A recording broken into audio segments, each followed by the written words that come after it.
사도행전 3장 1절부터 12절까지의 말씀을 봉독해 드리겠습니다. 제9시 기도 시간에 베드로와 요한이 성전에 올라갈새 나면서 못 걷게 된 이를 사람들이 메고 오니 이는 성전에 들어가는 사람에게 구걸하기 위하여 날마다 미문이라는 성전문에 두는 자라.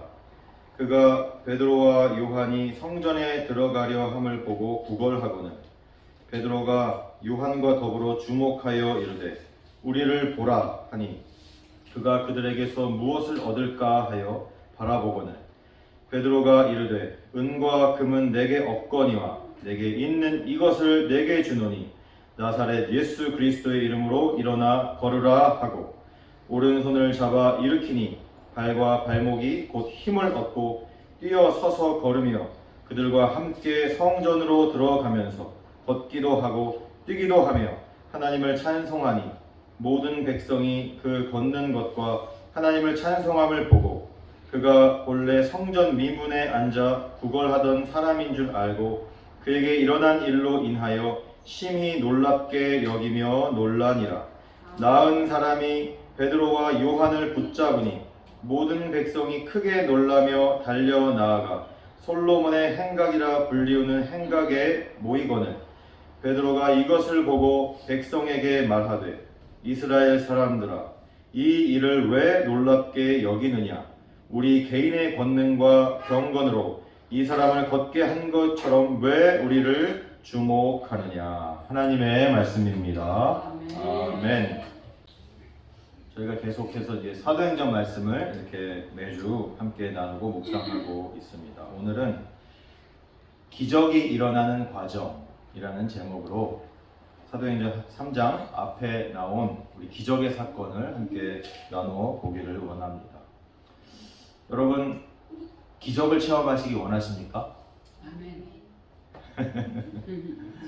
요즘 시대에 목사님들, 특히 이제 요즘 젊은 목사님들, 그리고 제가 저번에 성령 세례나 이런 걸 설명할 때도 얘기를 드린 적이 있는데 요즘 소위 정통 교단이라고 하는 교단에서 저도 물론 거기 교단에 속해 있는 목사이지만 젊은 목사님들 이렇게 보면 이제 더 이상 요즘 시대에 기적은 없다 라고 이렇게 생각하시는 목사님들이 적지 않음을 참으로 안타깝게 여기고 있습니다. 제가 과거에 미국에서 채플린 실습을 400시간 하면서 여러 다른 교단의 미국 목사님들하고도 교제하는 매일 만나서 하루에 8시간씩 이렇게 서로 얼굴 보면서 교제를 나눴었는데 그분들도 보면은 이제는 기적이 있다고 믿지는 않고 예를 들어서 아픈 성도가 생기면 병 낫기를 위하여 기도하는 것이 아니라 그 성도의 마음에 위로가 있기를 위하여만 기도하는 목사님들을 만나보게 되었습니다. 그리고 그분들 하시는 말씀이 자기는 기도한다고 해서 병이 낫는다고 믿지 않는다. 기도해봐야 그런 초자연적인 일은 일어나지 않는다 라고 이렇게 목사님들이 얘기를 하시더라고요. 그러면서 오히려 자기는 성도의 마음에 지금 힘들고 어려운 고난의 상황이니까 병들어 아프니까 성도의 마음에 위로가 있기를 위하여는 내가 늘 기도한다 이렇게 말씀하시는 겁니다. 그러면서 그런 기적의 사건은 성경에서만 존재하는 것이지 실제로 이 시대에는 존재하지 않는다 라고 믿고 있는 목사님들이 적지 않다는 사실에 참으로 안타까움을 금하지 않을 수가 없습니다. 오늘 사도행전 3장에 분명한 놀라운 기적의 사건이 기록되어 있고 지금도 동일하신 하나님이 우리의 삶에 역사하고 계시고 살아계신 하나님이시기 때문에 우리의 삶에 이런 동일한 기적을 베푸시는 줄로 믿으시기 바랍니다. 아멘. 기적은 있습니다. 왜냐하면 하나님이 살아계시기 때문이에요.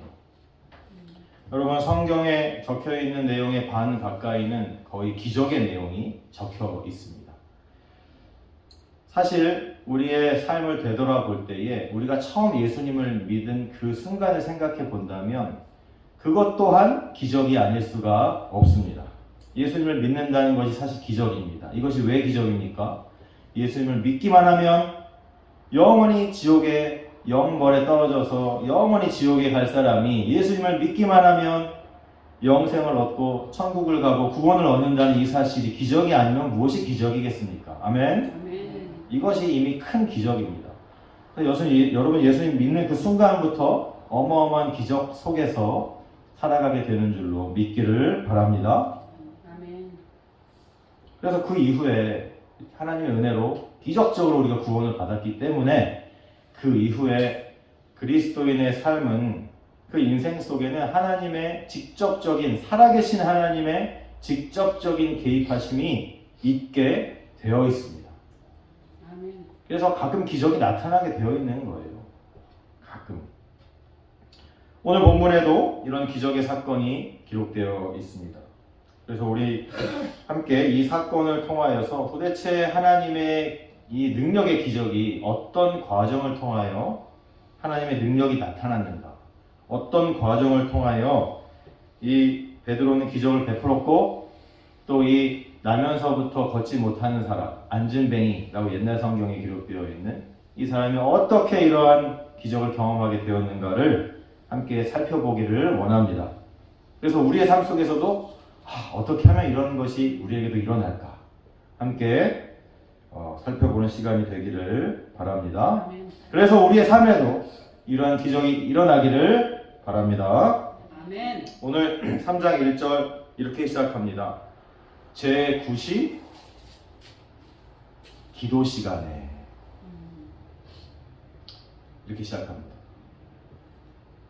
아침 9시 아침 먹는 시간에 이런 게 아니고 제9시 기도 시간에 이렇게 시작합니다. 베드로와 요한이 성전에 올라갑니다. 왜 성전에 올라갔을까요? 기도 시간이니까 당연히 기도하러 올라갔죠. 기도하러.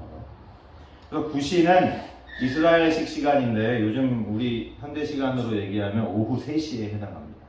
오후 3시. 오후 3시에 매일 정해진 기도 시간에 성전에 올라가는 베드로와 요한을 우리가 볼 수가 있습니다. 유대인들은 전통적으로 하루에 3번 정해진 시간에 기도를 했어요.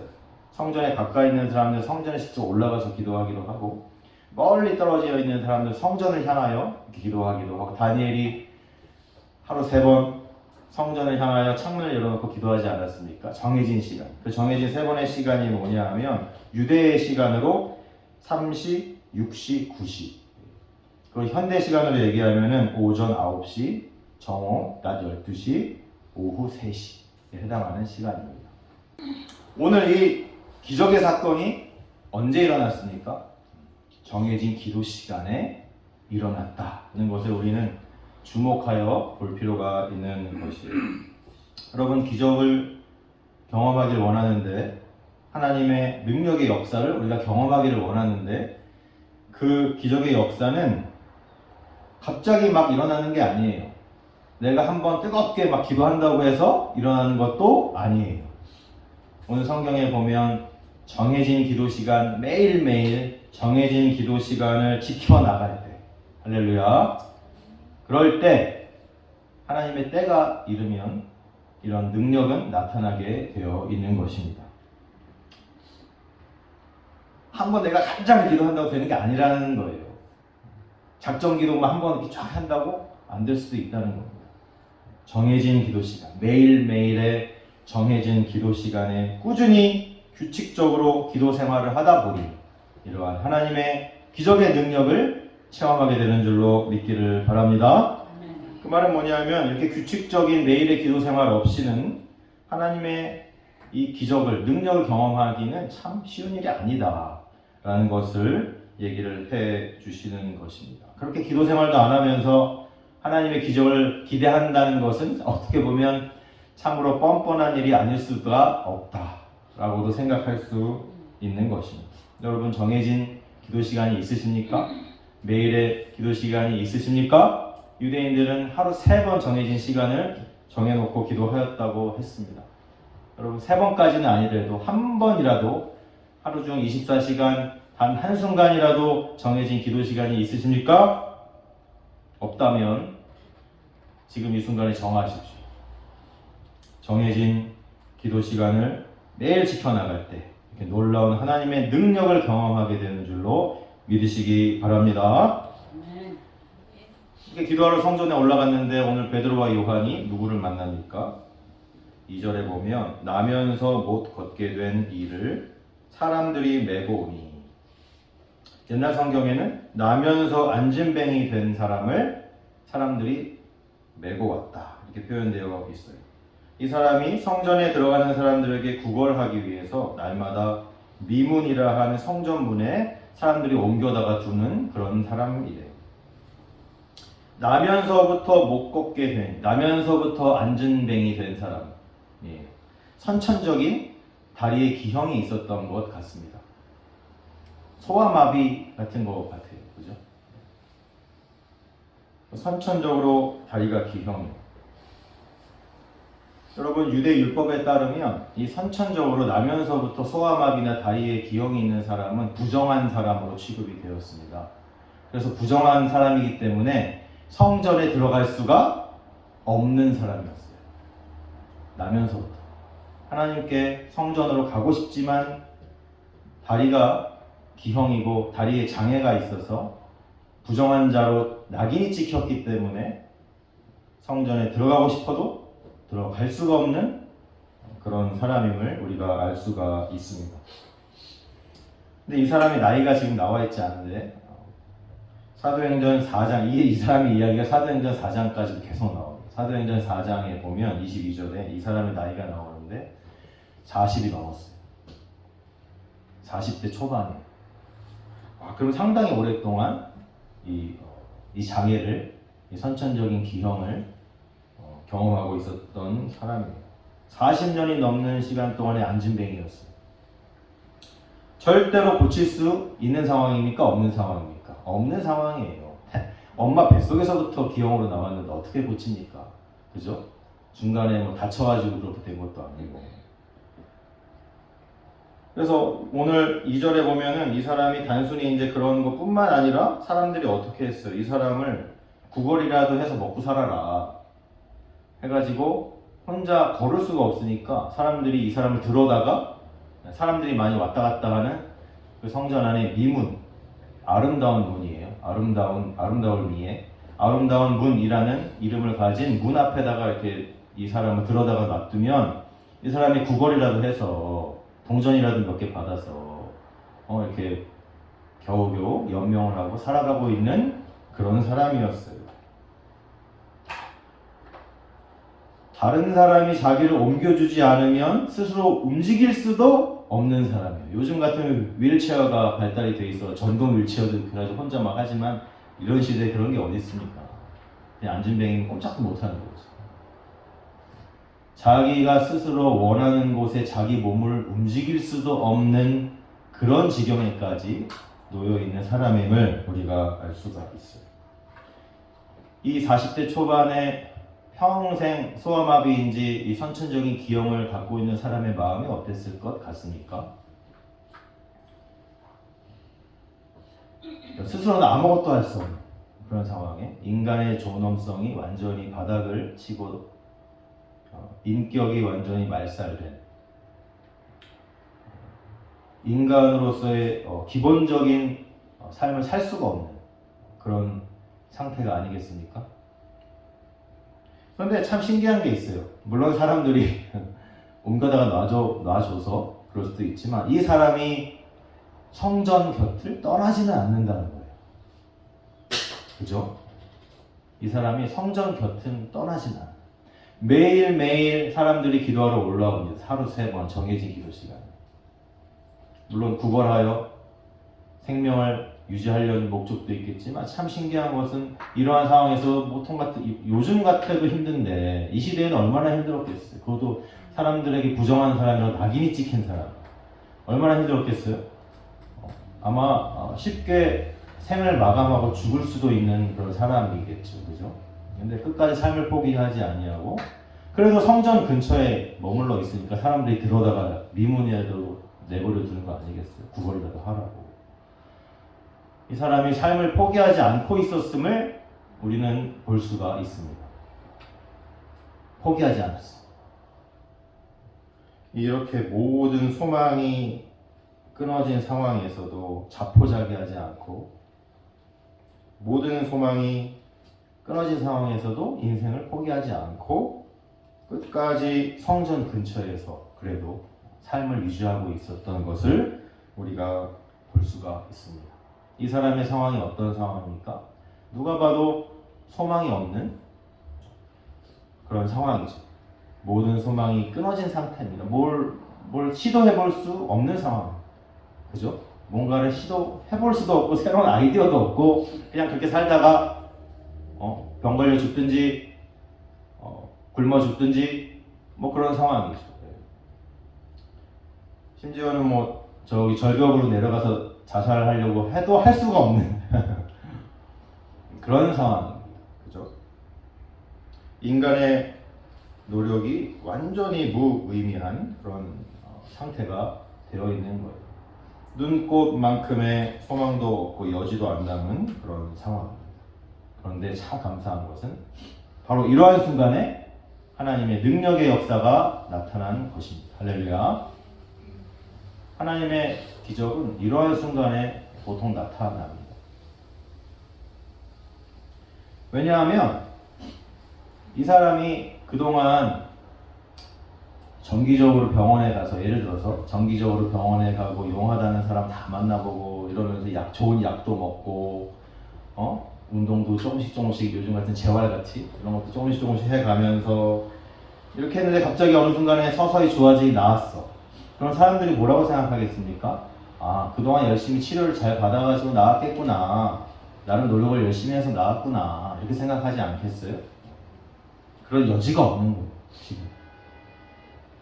이럴 때 하나님의 역사가 나타나서 이 사람이 다리가 고쳐진다면 누가 봐도 죽어야 되는 사람이 하나님의 은혜로 나음을 얻었구나. 누가 봐도 그렇게 생각할 수밖에 없는 상황이 된 것입니다. 인생을 살면서 놀라운 하나님의 능력을 경험한 적이 몇 번 있습니다. 그런데 그때를 다 일일이 생각해 보면 누가 봐도 하나님이 하셨다는 것을 인정할 수밖에 없는 그러한 상황 속에서 하나님의 역사가 나타났다는 것을 생각하게 돼요. 그러면서 제가 느끼는 게 뭐냐면 하나님이 마치 이런 능력과 기적을 베푸시고서 이렇게 말씀하시는 것 같았어요. 봤지? 이렇게. 내가 하는 거 봤지? 이렇게 마치 말씀하시는 것처럼 느껴지게 하십니다. 다른 이유를 찾을 수 없게 하시는 거예요. 다른 이유. 내가 나름 열심히 노력을 해서 좋은 사람을 만나서 뭔가를 열심히 해가지고 이렇게 됐구나. 내가 노력을 해서 이렇게 됐구나. 내가 공부를 열심히 해서 이렇게 됐구나. 이런 작은 여지도 안 남겨놓고 하나님이 딱 능력을 행하십니다. 봤지? 이렇게 말씀하시는 것처럼 딱 느껴지는 때가 있다라는 것입니다. 이 안준뱅이 40년 넘게 이런 고통을 받고 있는 사람 더 이상 아무 여지가 없잖아요. 그죠? 만약에 이때 정말로 기적적으로 이 사람이 나음을 얻었다면 하나님이 하신 거라고 밖에 생각할 수가 없는 것이죠. 그때 마침 3절에 보니까 베드로하고 요한이 성전에 이제 올라갑니다. 기도하러. 그러니까 이제 다들 하던 것처럼 구걸을 하기 시작하죠. 베드로가 요한과 더불어 우리를 봐라 이렇게 얘기를 합니다. 5절에 그가 그들에게서 무엇을 얻을까 하여 바라보거늘. 무슨 동전이라도 줄까 하고 바라보는 거죠. 그죠? 뭔가 무슨 기대가 있겠습니까? 사실 별로 없겠죠. 그쵸? 늘 하던 대로. 그죠? 동전이라도 하나 받을까 하고서. 그랬더니 6절에 유명한 말씀이 나옵니다. 베드로가 하는 말이에요. 베드로가 이르되 은과 금은 내게 없거니와 내게 있는 이것을 내게 주노니 나사렛 예수 그리스도의 이름으로 일어나 걸으라. 아멘. 놀라운 믿음의 능력의 선포를 지금 하고 있습니다. 그러면서 오른손을 잡아 그 사람을 일으켰어요. 그랬더니 발과 발목이 힘을 얻고 뛰어서서 걸으며 성전으로 들어가기 시작합니다. 놀라운 일이 일어나는 것입니다. 베드로가 이 안진뱅이한테 얘기를 합니다. 내게 있는 이것을 너에게 주기. 나는 은과 금 아무것도 없고 돈도 없고 아무것도 없는데 내게 있는 이것을 너한테 준다. 이렇게 얘기를 하는 거예요. 내게 있는 이것이 뭐예요? 바로 예수 그리스도의 이름입니다. 아멘. 여러분, 그리스도인에게는 예수밖에 없습니다. 사실. 오직 예수 그리스도의 이름이 우리 인생에서의 전부입니다. 여러분 그렇게 느껴지십니까? 여러분 그렇게 믿고 계십니까? 요한복음 14장 13절 14절에 예수님이 말씀하셨어요. 너희가 내 이름으로 무엇을 구하든지 내가 행하리니 이는 아버지로 하여금 아들로 말미암아 영광을 받으시게 하려 함이라. 이러시면서 내 이름으로 무엇이든지 내게 구하면 내가 행하리라. 아멘. 아멘. 이렇게 말씀하셨어요. 예수님이 직접 하신 말씀이에요. 요한복음 16장 23, 24절에도 이렇게 말씀하세요. 내가 진실로 진실로 너희에게 이르노니 너희가 무엇이든지 아버지께 구하는 것을 내 이름으로 주시리라. 아멘. 아멘. 그러면서 지금까지는 너희가 내 이름으로 아무것도 구하지 아니하였으나 구하라. 그리하면 받으리니 너희의 기쁨이 충만하리라. 아멘. 아멘. 이렇게 놀라운, 어마어마하게 놀라운 축복의 말씀을 주셨습니다. 여러분 이 말씀을 믿으십니까? 아멘. 베드로는 믿었어. 적어도 오늘 베드로는 믿었어. 그러면서 하는 얘기. 나는 아무것도 없다. 은과 금도 없고 돈도 없고 아무것도 없지만 오직 나사렛 예수 그리스도의 이름으로 명하노니 일어나 걸어라. 이렇게 담대히 예수님의 말씀을 의지하여 그대로 선포하는 것을 볼 수가 있습니다. 예수의 이름에 능력이 있습니다. 믿습니까? 예수의 이름에 능력이 있습니다. 우리가 신앙생활을 해 나가면서 처음에 이제 예수님을 믿게 되고 예수님을 주님으로 영접해서 살아가잖아요. 그죠? 그러면서 이제 믿음이 성장하면서 하나씩 하나씩 깨닫게 되는 것이 있습니다. 그것이 뭐냐면 예수밖에 없구나 라는 것이에요. 정말 살아가면 살아갈수록 예수밖에 없구나. 예수로 살고 예수로 죽는 것이 인생이구나. 이렇게 깨닫게 되는 겁니다. 오직 예수가 인생의 전부구나 라고 깨닫는 사람에게 사실 복이 있습니다. 믿습니까? 아멘. 그게 다예요.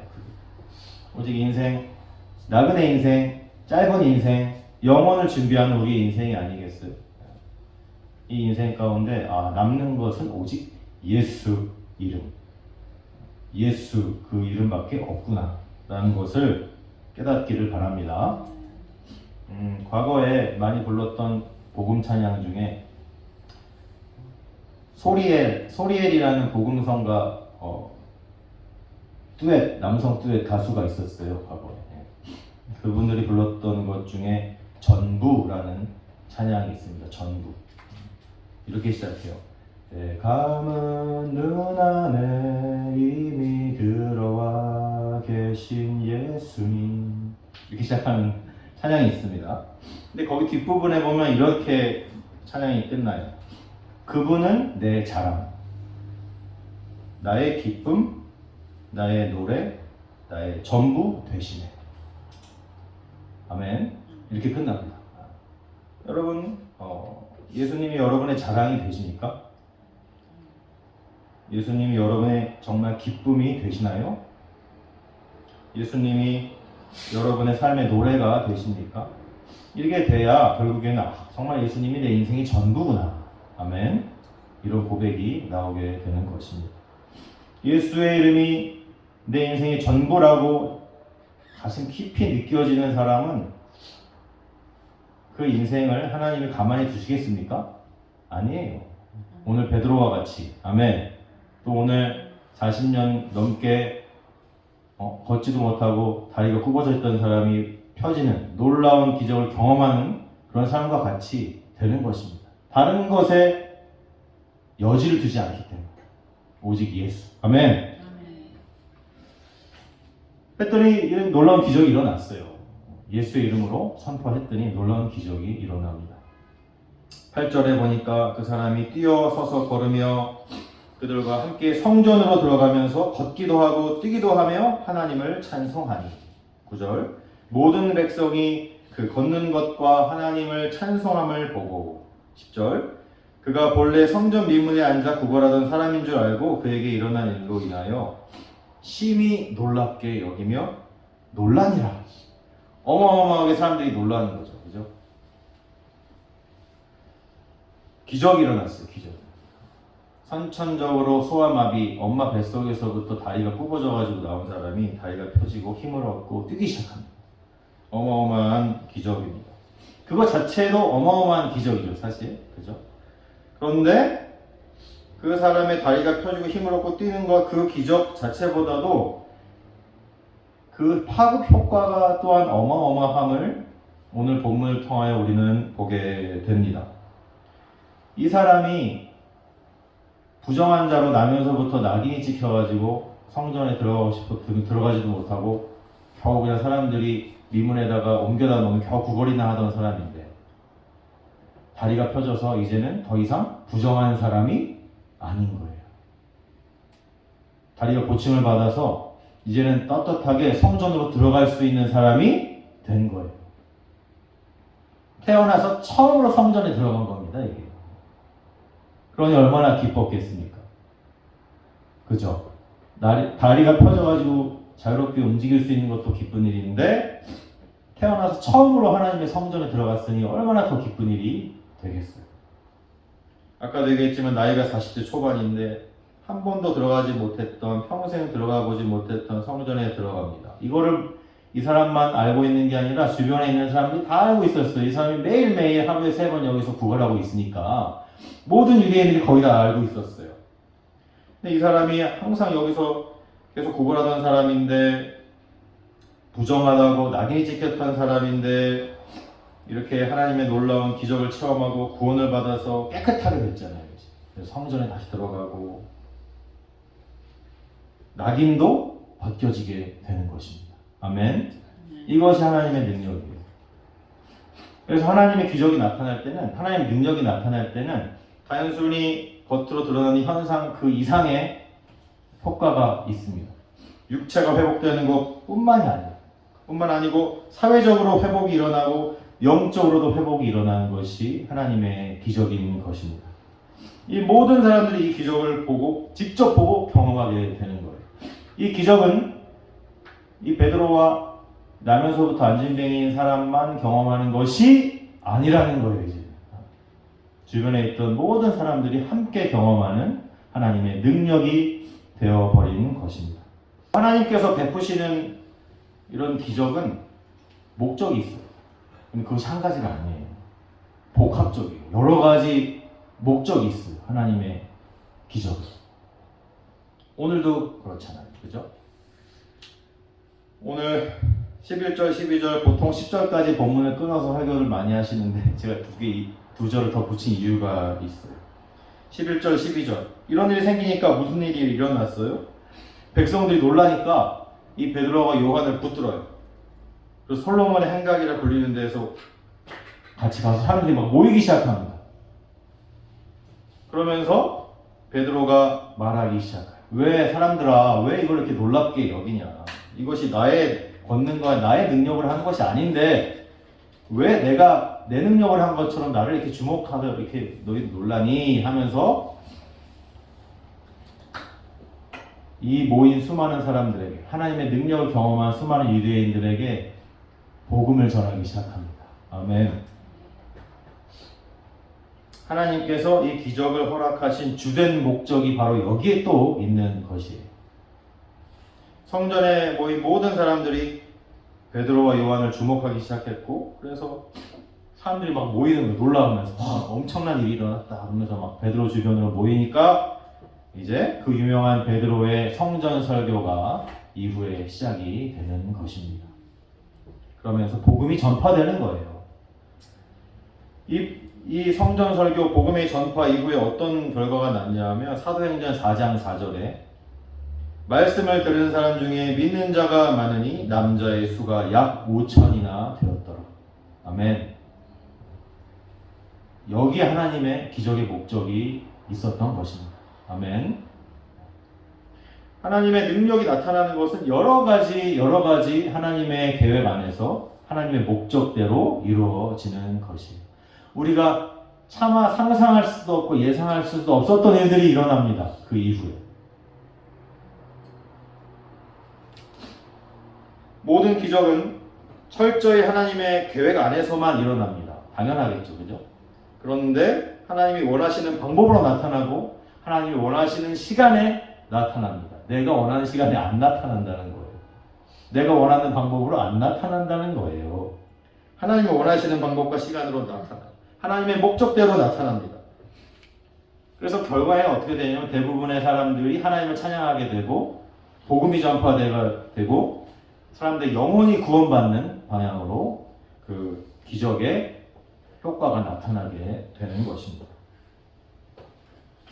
오늘 하나님의 능력이 베드로를 통하여서 나타났죠.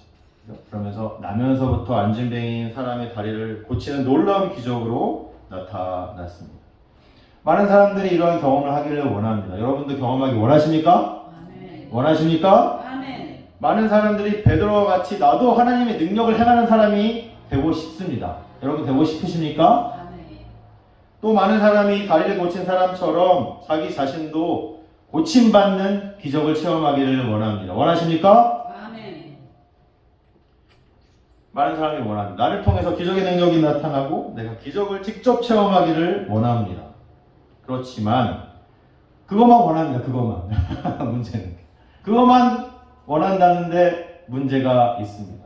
베드로가 이러한 능력의 제자가 된 것은 베드로의 인생을 보십시오. 베드로가 그러한 인생을 살았기 때문에 그렇습니다. 베드로의 그런 기적의 능력을 나는 행하고 싶지만 베드로처럼 그런 인생을 살기는 여러분 원하십니까? 원치 않는다는 것에 문제가 있는 것이에요. 베드로는 모든 것을 포기하고 예수님을 따른 사람입니다. 예수님을 따랐고 그리고 전도자로 살아가다가 나중에는 온갖 고난과 고문을 당하고 십자가에 거꾸로 매달려가지고 순교를 당하잖아요. 여러분 이런 인생 살기 원하십니까? 원치 않습니다. 대부분 원치 않습니다. 많은 사람들이 오늘 이 안진뱅이처럼 놀라운 기적을 체험하기 원하지만 여러분 이 사람이 이 다리를 고침받는 기적을 체험하기 전까지 40년이 넘는 시간의 고통 속에 있었다는 것을 잊어버리면 안 됩니다. 고통 속에서 성전 근처를 떠나지 않았다는 이것을 잊으면 안 됩니다. 사람들이 기적은 원하지만 이 사람처럼 40년 넘게 고통받기는 원하지 않습니다. 이것이 바로 문제예요. 여러분 오늘 이 고침받은 사람이 다리가 나은 후에 성전으로 뛰어들어가죠. 성전으로 뛰어들어가서 하나님께 진정한 감사를 올려드립니다. 그죠? 그러면서 하나님을 진정으로 찬양합니다. 이 사람이 고침받은 후에 이렇게 진정한 감사와 찬양을 하나님께 돌릴 수 있었던 이유가 뭡니까? 40년 넘게 고통받았기 때문에 40년 넘게 고통과 고난을 받지 않았으면 성전에 뛰어들어가서 이러한 진정한 감사와 찬양이 있을 수가 없었을 겁니다.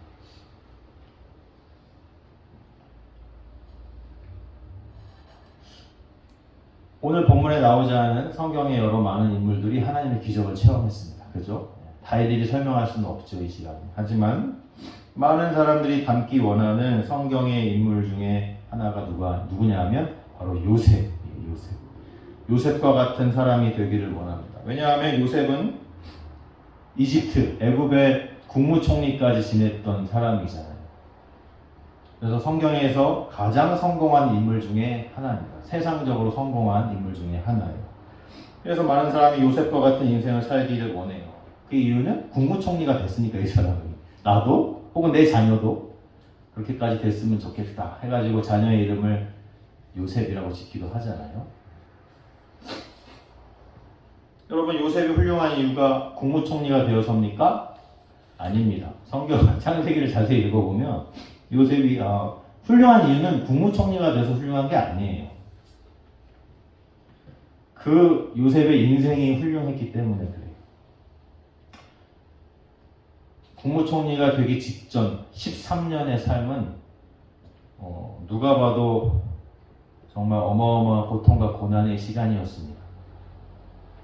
그 13년의 시간을 이 요셉은 너무너무 훌륭한 믿음의 사람으로서 지내왔기 때문에 그래서 하나님이 국무총리까지 하게 하시고 또한 훌륭한 믿음의 사람이 되는 것이에요. 여러분 13년간 무슨 일이 있었습니까? 요셉에게. 형들에게 배신당했어요. 형들에게 배신당해가지고 노예로 팔려갔어요. 노예로. 노예 시장에 내걸렸어요. 여러분 노예 시장에 내걸린다는 게 무슨 의미인지 아세요? 그 당시 온몸 팬티 한 장 없이 팬티까지 다 싹 벗겨지는 거예요. 완전히 그냥 고깃덩이처럼 시장에 짐승처럼 소 팔듯이 돼지 팔듯이 이렇게 팔려 나가는 거예요. 그렇게 노예 시장에 내걸립니다. 그리고 그러다가 이제 보디발의 집에 팔려 들어가죠, 노예로. 그러다가 나름 잘 지낸 것 같았지만 강간미수 강간범이라는 치욕스러운 누명을 쓰게 됩니다.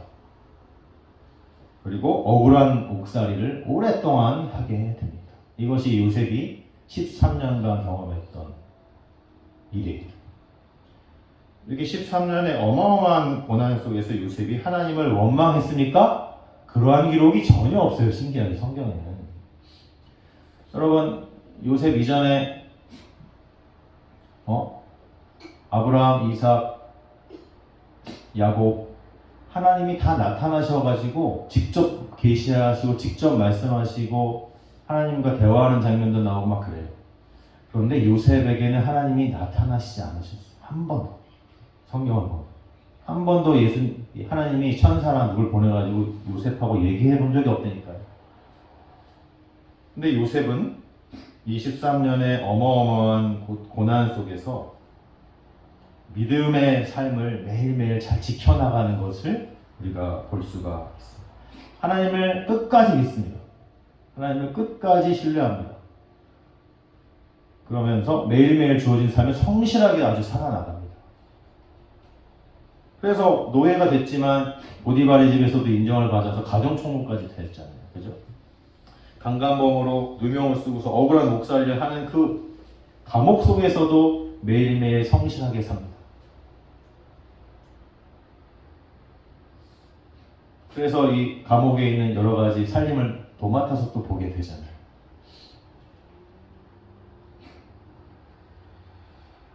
여러분 요셉이 하나님의 뜻대로 국무총리가 됐습니다. 성경을 우리가 다 보고 요셉의 태어남과 죽음 모든 인생을 다 보고 나니까 하나님이 정말 요셉을 하나님의 뜻대로 국무총리 만드셨구나. 애굽에 우리가 알 수 있어요. 그것만 하나님의 뜻이었습니까? 아니에요. 마찬가지로 요셉은 하나님의 계획대로 형들에게 배신을 당했어요. 하나님의 뜻 안에서 노예로 팔려갔어요. 하나님의 뜻과 계획대로 강간범의 누명까지 썼습니다. 하나님의 치밀하신 뜻대로 오랜 시간 억울한 옥살이를 하게 돼요. 여러분 요셉처럼 살고 싶으십니까? 네. 우리가 요셉을 닮기 원하는 건 국무총리만 생각한다니까. 그러면서 꿈꾸는 꿈 해몽의 능력, 이런 영적인 해안, 지혜 이런 것만 생각하지 요셉이 당했던 이 13년간의 억울한 이 고통과 고난의 시간을 전혀 생각을 우리가 못한다는 데 문제가 있는 것입니다. 하나님은 이 13년의 시간 동안 13년의 고통과 고난의 시간 속에서 요셉을 아주 단단한 믿음의 사람으로 만들어 가십니다. 이러한 상황 가운데서도 믿음을 저버리지 않고 하나님 원망 안 하고 하나님 끝까지 신뢰하면서 나아간다는 것이 얼마나 대단한 믿음입니까? 그죠? 여기에 요셉의 훌륭한 믿음이 있는 것입니다. 여러분도 이렇게 훌륭한 믿음을 소유하시기 바랍니다. 아멘. 끝까지 하나님을 신뢰하는 거예요. 그래서 놀라운 기적을 경험합니다. 13년간 기적을 경험했으니까 하나도 기적의 기자도 기적의 기억자도 경험해 보지 못했어요. 고통과 인내와 억울함의 연속이었죠. 하지만 때가 이름에 하나님께서 어마어마한 기적을 베풀어 주셔서 이집트의 국무총리로 만들어 주셨어요. 하나님께서 요셉을 이집트의 국무총리로 만드신 이유가 있어요. 그게 뭐냐 하면 그 형제들, 12형제들, 야곱의 자손들이 다 이집트로 초청해서 들어오게 되죠. 나중에 애굽에서 다 같이 살면서 거기서 어마어마한 큰 민족을 이루게 됩니다. 하나님께서 이런 과정을 통해 요셉을 애굽의 국무총리로 만든 이유는 하나님의 백성인 이스라엘을 만들기 위해서 이러한 과정을 통하여 요셉을 총리로 세우시는 것입니다. 그래서 이스라엘, 하나님의 나라인 이스라엘의 기초가 마련되는 놀라운 일이 이 가문을 통해서 일어나는 게 아니겠어요? 여러분, 이후에 이제 모세 시대에도 그때 이제 하나님께서 모세를 통해서 이스라엘을 출애굽시키시죠, 그죠? 이제 이집트 떠나게 하십니다. 출애굽한 이스라엘의 삶은 매일매일이 기적의 연속이었어요. 여러분 기억나십니까? 매일매일 구름 기둥과 불 기둥으로 인도하셨어요.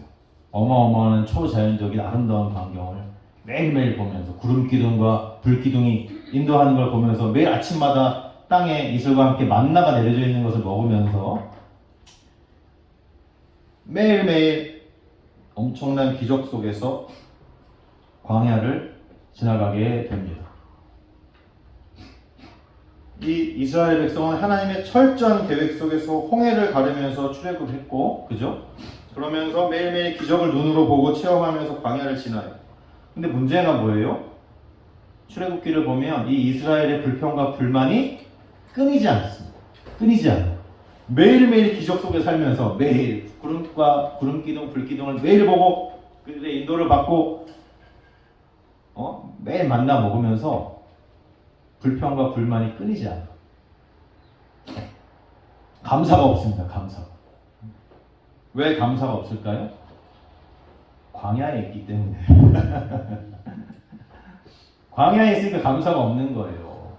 아무리 하나님이 매일매일 기적을 베풀어 주시고 낮에는 시원한 구름 기둥이 멋지게 기적적으로 우리를 인도하고 밤에는 불 기둥이 있어가지고 뜨뜻하게 우리를 데펴 주시고 아침마다 그냥 풍족한 만나가 있고 때를 따라 물도 주시고 메추라기도 주시고 하지만 불평이 끝나진 않아요. 왜냐하면 이집트에 있었던 때가 편하니까.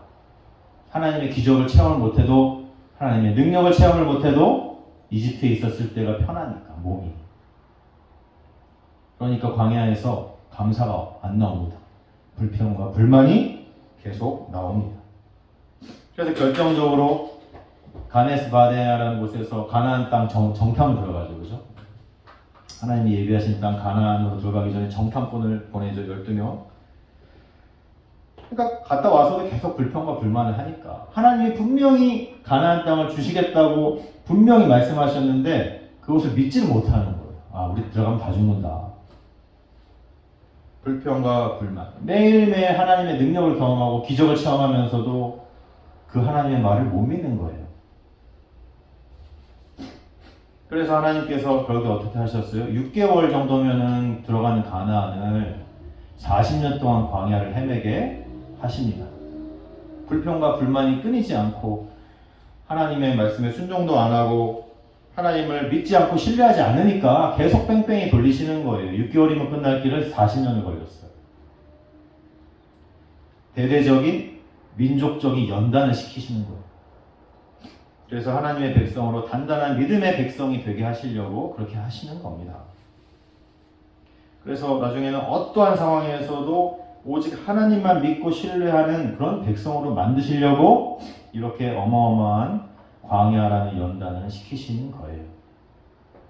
오늘 말씀을 이제 정리를 하고 마치기를 원합니다. 오늘 말씀에 베드로가 나면서부터 안진뱅이인 사람의 다리를 고치는 놀라운 기적의 사건이 일어납니다. 우리는 그 과정을 하나씩 살펴보았습니다. 사랑하는 성도 여러분, 어떻게 해야 되겠습니까? 기도해야 됩니다. 기도 먼저는 매일 시간을 정해서 기도하시기 바랍니다. 아멘. 이거 안 되면 하나님의 능력, 기적, 도우심 기대도 하면 안 돼요. 기대도 하면 규칙적으로 매일 시간을 정하여 기도하시기 바랍니다. 아멘. 그리고 끝까지 하나님을 믿고 신뢰하시기 바랍니다. 아멘. 완벽하신 하나님의 계획 속에서 하나님의 완벽하신 치밀하신 그 계획 속에서 안진뱅이는 40년 넘게 고통을 받았다니까요. 그 치밀하신 계획 속에서 요셉은 13년간 어마어마한 고통과 고난의 연속이었어요. 억울함의 연속이었어요. 치밀하신 하나님의 계획 속에서 이스라엘은 40년간 광야에서 연단을 받았습니다.